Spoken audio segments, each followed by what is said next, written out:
السلام عليكم ورحمة الله وبركاته. أهلا وسهلا بكم في حلقة جديدة من قناة مع أدريانو. ازيكم يا شباب، عاملين ايه؟ النهاردة في حاجة لذيذة قوي في السيرفر، قلت اما نعمل شير مع بعض في الألعاب اللي احنا بنلعبها واللي احنا بنخشها، ولو انت معايا في الجروب ومتابع هتفهم انا بقصد ايه. في حركة جميلة قوي في لعبة زيتس أو زد اس زد سي، احنا بنقول زيتس على طول.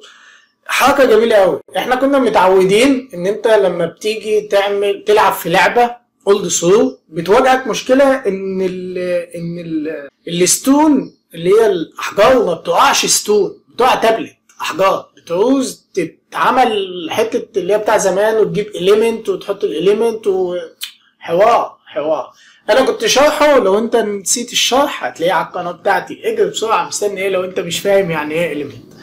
فهم عملوا حركة جديدة قوي وجميلة قوي. كنا زمان بنلوص عشان نجيب الاليمنت ديت، لا هم عملوا حركة جديدة. طبعا هنضغط كده نبص نلاقي الصناديق اللي احنا دايما كنا اول ما بنبقى بنتمنى صندوق ينزل ونبقى قاعدين مستنيينه ونقول يا رب يا رب يا رب نلاقي صندوق، فتبص تلاقي صندوق ارمر يقوم جاي وشك عامل كده. اول ما وشك يعمل كده اعرف على طول ان الصندوق ارمر. طيب دلوقتي هم خلونا اول ما نشوف الصندوق الارمر بدل ما يعمل كده يعمل كده وينبسط. فليه؟ تعال نشوف ليه.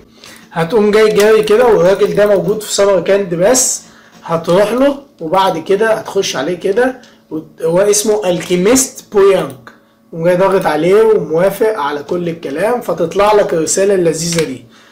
طبعا بعد ما يطلع لك الرساله ديت لازم تتاكد ان انت عندك خانات، لازم تتاكد ان الحته اللي انت بتحطها دي جري 11، اقل من كده هيقول لك روح يا ابني انا ما ينفعش، انت هنهزر.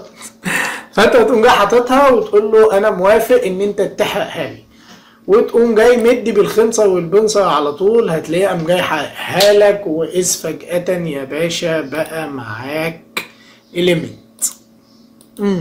تخيلوا بقى معايا الاليمنت اللي احنا كنا بنلوص عليه وبنموت. طيب ادي، انا معايا واحده كمان مش عايزها، اديله، حط الاول ديت سوري، وتقوم جاي مديله كده، يقوم جاي حرقها لي، بعد كده حط دي كمان وتقوم جاي مديله كده، ومفيش مكان ولا ايه؟ لا موجود اهون.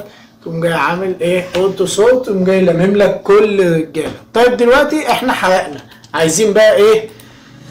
نحول بقى الاليمنت ستون. هتيجي هنا كده وتقوم جاي حاطط الحجر الجميل وتحط له الفاير والووتر والايرز والوايند، معاك الكمية المناسبة هتدي هوبا بقى معاك ستون. لو عجبك الفيديو ده ما تنساش لايك واشتراك في القناة، ويلا تعالى عشان في فيديوهات كتيرة. ما تنساش تتابعني على الجروب بتاعنا عشان لو في اي حاجة ناقصة معاك، واستنوني في فيديوهات تانية كتير. شكرا، سلام عليكم.